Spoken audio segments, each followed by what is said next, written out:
बोल बम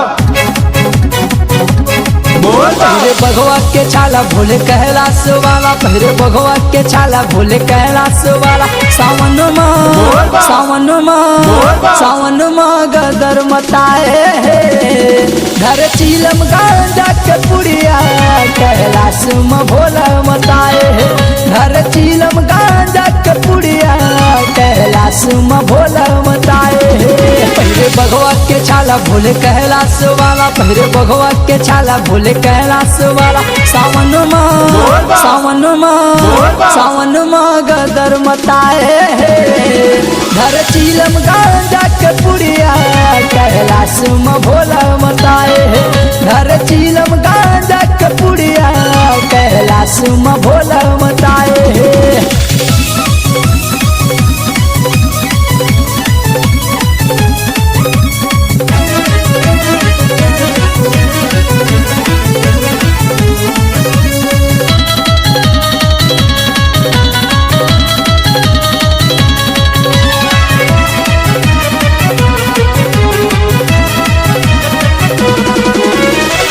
बोल बम बम बम बोल बोलत है कंवरिया झूमना जगावा चलो बाबा के नगरिया।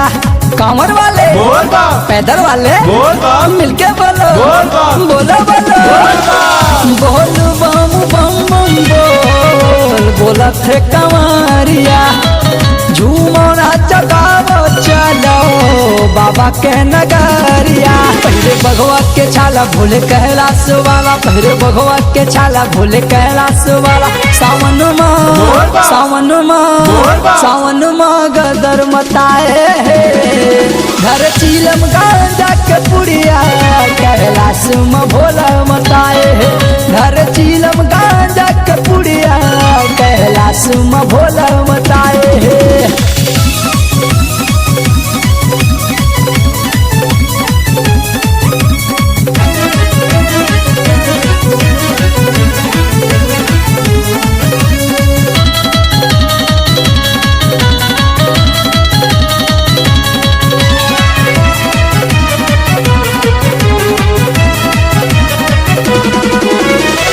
सांप बिछी के भोले करे सिंगार जी रिद्धि सिद्धि कटवैया ये घर परिवार जी।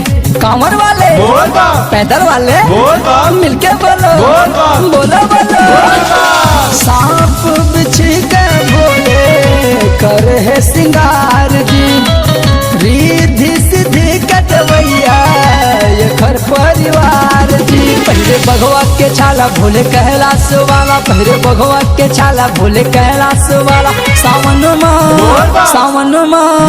सावन में गदर मताए घर चीलम गांजा के पुड़िया कैलाश में भोला मताए घर चीलम गांजा के पुड़िया कैलाश में भोला मताए।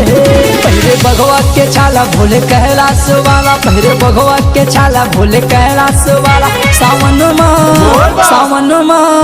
सावन में गदर मताए घर चीलम गांजा के पुड़िया कैलाश में भोला मताए घर चीलम गांजा के पुड़िया कैलाश में भोला मताए घर चीलम गांजा के पुड़िया कैलाश में भोला मताए घर चीलम गांजा के पुड़िया कैलाश में भोला